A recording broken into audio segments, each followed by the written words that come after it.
wrote with a memoir that some have compared to the autobiography of Malcolm X in Eldridge Cleaver's Soul on Ice. He is handsome, bright, and articulate, but he won't be making the rounds of the talk shows or book parties. Back up. Arm on the door. Face the wall over here. He is presently occupied at the Pelican Bay State Prison, the Devil's Island of the California penal system, where he's serving a 7-year sentence for robbery and assault, indisposed to all but carefully screened guests. Escort coming in. He spends 22.5 hours a day in solitary confinement, where he wrote his autobiography with a prison-issue pencil. According to the show business daily Variety, his New York literary agents, Janklow and Nesbitt, sold it for $250,000. And now, Hollywood mogul Michael Ovitz's agency is peddling the movie rights. This book is 383 pages of killings, stabbings, beatings, drive-by shootings, revenge killings. At one point, you amputate the arms of a rival gang member. Explain that to me. This book is 383 pages of reality. I'm uniquely qualified to write 383 pages of life for this generation, and that's what I've done. So it's 383 pages of gore, no doubt about that, but it's reality.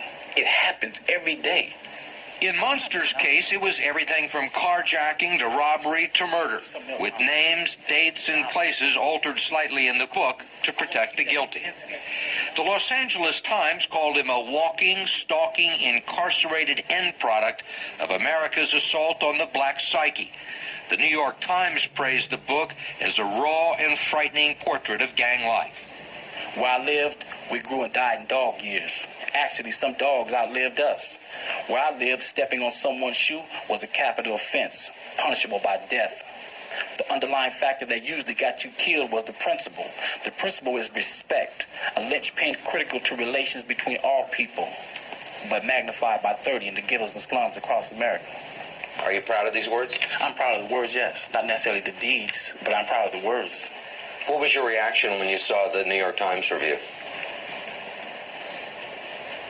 I kind of jumped around the cell a bit, you know. First time I've ever been recognized by a civilian for something other than aggression, naked aggression. Is that important to you to be recognized by civilians? This is not for recognition. It's the truth, you know. Somebody has to speak about it. Somebody has to say something.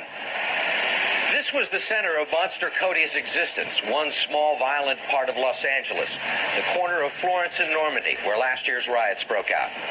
He grew up just a few blocks from here, and this is the neighborhood where he made his reputation, with the Eight-Tray Gangsters, a violent, predatory faction of the Crips, one battalion in the Los Angeles gang wars.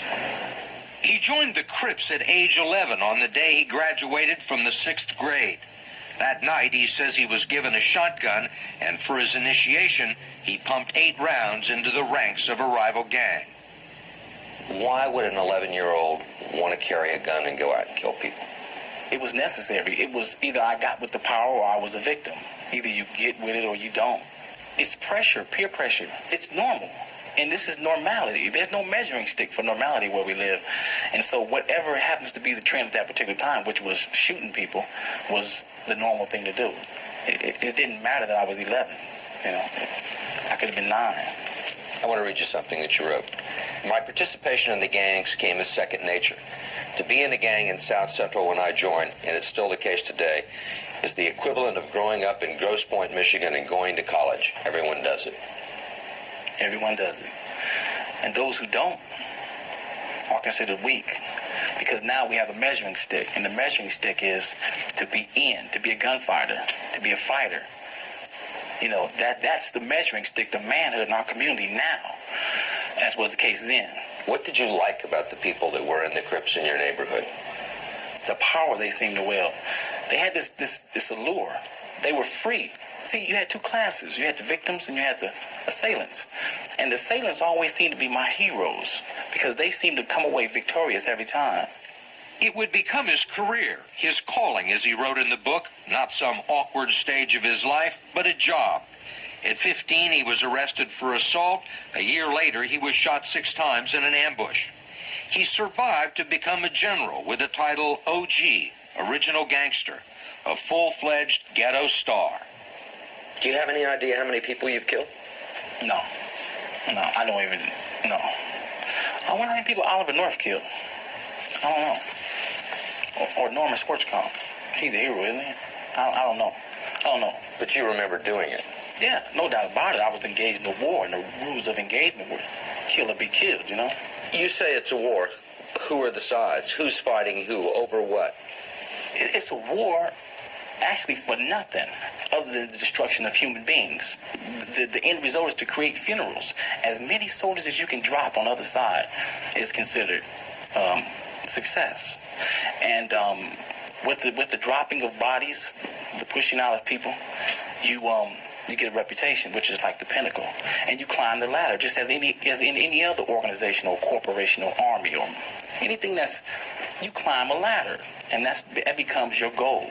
To win respect. To win respect. Why respect? Because there's no objective respect coming from, quote unquote, society.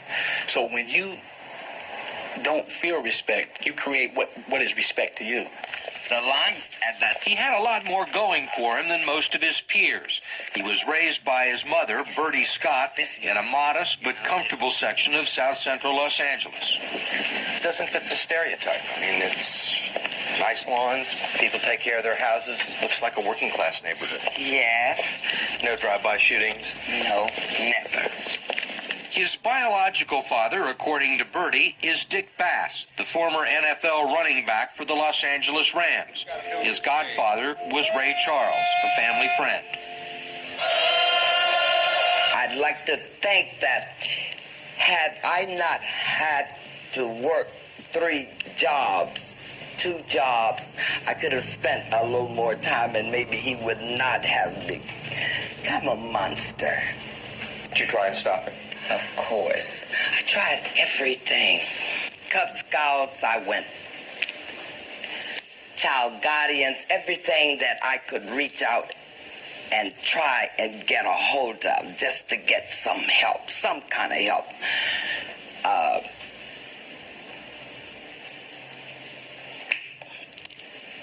It just couldn't come fast enough because there were too many other children that were having the same kind of problem, parents having the same kind of problem, and there were too many people ahead of my little guy.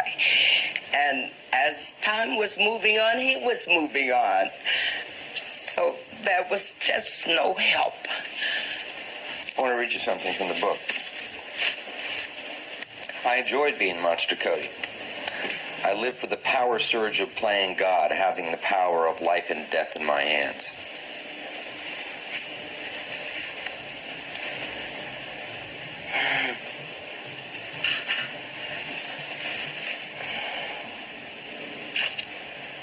Wow. He obviously liked it. He did. And he was good at it. He was that kind of person. Whatever he decided to do, he was going to do it well. He always wanted to do better than anyone else. Always. You don't have most of the usual excuses. You didn't grow up in the projects. You had a very strong mother. Your biological father is Absent. an Missing in NFL, action. an NFL football player. But yeah, I hear you. Your godfather's Ray Charles. Yeah. But while my mother's at work being a working class woman, while my father was on the football field, while Ray was in the recording studio, I was in the street. You know what I mean? I was being influenced by social forces that they couldn't even touch, couldn't even understand. And my mother couldn't protect me from that. Ray couldn't come get me all the time. And Dick couldn't, never came. But, you know what I mean? So, Do you resent that? to a great extent, no doubt about it, I hate him. You know what I mean? I hate him because I think about what I could have been, you know? And I can't dig that, man. You're running out on your kids, you know?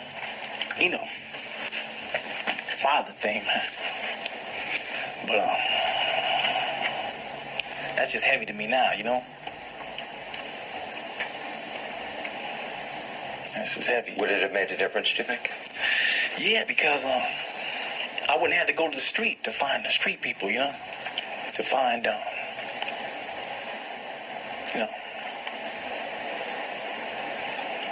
people in the street, you know? He says he's put that life behind him. He's adopted the African name Sanyika Shakur, unifier of people, and now, through his writing, wants to help put an end to gang violence. I like the pen better than the weapon, actually, now, because I know I can reach more people. And I'm not into destruction for destruction's sake. Not everyone buys it. Certainly not Bambi Moyer, the prosecutor in Riverside County, California, who last put Monster away. How would you describe Cody Scott? I would almost say that he is chameleon-like because of the fact that when he was in court, he was extremely calm, extremely respectful. He's a bright guy. He is not dumb, extremely intelligent, and I think extremely entrenched in the gang lifestyle. That is his life. A hardcore killer. Mm-hmm. I think Cody Scott would kill you just as soon as he would shake your hand. One of the prosecutors who put you here told us that you were the perfect sociopath. Somebody who was able to use their brains and their charm to manipulate people in society. Sounds like Robert Dole, doesn't it? Sociopath. That's heavy. No, I don't think so. I'm a regular cat. You know what I mean? I'm a regular person. You're not a regular person to most people. You shot people, you killed people. I've had an eventful life. Do you feel any respect to, allegiance for the city of Los Angeles, the state of California, the United States of America? Not one iota. I'm not even a citizen of America. I'm a citizen of the People's Republic of New Africa. And, no, I don't. America is... No. He says he's renounced gang violence, but now he's embraced a radical black separatist cause that some consider even more dangerous. According to Monster, that's why he's in Pelican Bay. I'm what they call an organizer, an agitator. And when I transformed from being a Crip to being a revolutionary, I became a threat. Are you a threat? Apparently, I'm in solitary confinement sitting here in chains. Apparently, someone thinks I'm a threat. With 2 armed guards right next to you. This is a college to me. I'm training in revolutionary science. I'm locked in my cage and using what I have to get what I want. So when I get out, I may be a upstanding, quote-unquote, citizen, being that I won't commit crime because I'm not a criminal. But every day of my life will be working towards the independence of my people. So I won't rob nobody. I won't sell crack. I won't shoot nobody that doesn't deserve to be shot. I won't commit an act where the police will have to come looking for me because it's not that type of thing with me anymore. Escort. It's not just me, but a generation of people who have lost their way. There's a multitude of monsters out there. I just happen to be the one to come and articulate the position. Monster's book is out now. Monster himself will be out in 1995. At least 5 gang-related shootings, 1 gang-related homicide. This car was found with 9 bullet holes. This teenager, who didn't want to be identified, says she's scared. I can just go outside, and if I wear the wrong colors, I'm shot and dead. What's all that gunpowder smell? Oh, no. That's from down there. That's from down there, huh? So he was doing some shooting. Where'd they shoot you, partner? Where'd they shoot you in the crotch? No, Who shot you? I don't know who shot me. Was it gangbangers? Has to be. That's the second time. In California, they're now saying that auto accident deaths are becoming second to gun killings. And gun killings are a feature of gang activity. In fact, in Los Angeles, home to the notorious Crips and Bloods, almost half of all homicides are gang-related. More than a dozen dead every week. Neighborhood battles about drugs, turf, loyalty among 100,000 Crips and Bloods. To the outside, untrained eye, it looks like just chaos, crazy. But to us, we know how we got to this point. The death of a brother is enough to motivate the kill. Bone is a Blood, a general in the war. Many with his status are jailed or dead. The graffiti tracks the vicious cycle of murder and retaliation. And Babyface was he was shot with a AK in a car. And the violence is spreading to more neighborhoods. The number of gang-related killings in Los Angeles is expected to break a record for the 5th straight year. Some say the average life expectancy for any gang member is just 19. But 19 was considered almost old by gang standards. When I'm hungry, one of my homeboys will feed me. And when I die, I know my homeboys will take a collection and bury me. When I'm hungry, one of my homeboys will feed me. And when I die, I know my homeboys will take a collection and bury me. This symbolizes where we're from. This is what we're all about. You know what I'm saying? This symbolizes our love for one another. This is it right here. Then like a color, blue or red or some other color you know, develop. The blue color goes with Crips. The red color goes with Bloods. If you see a red bandana, you're probably looking at a Blood. Still crippin' though. The black kids. Still crippin' though. Still crippin' though. The black kids. Still crippin' though. Bloods and the Crips.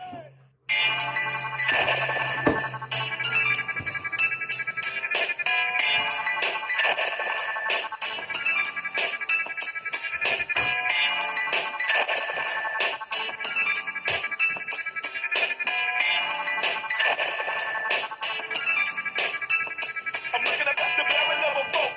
Niggas survival when these motherfuckers see me die. You see, I'm living in a society with Gangs cemented that sense of belonging through an elaborate set of rituals, secret signs and symbols known only to fellow gang members. Actually, before I joined the gang, I used to go home and draw the symbols, you know, on my own little pieces of paper and stuff like that.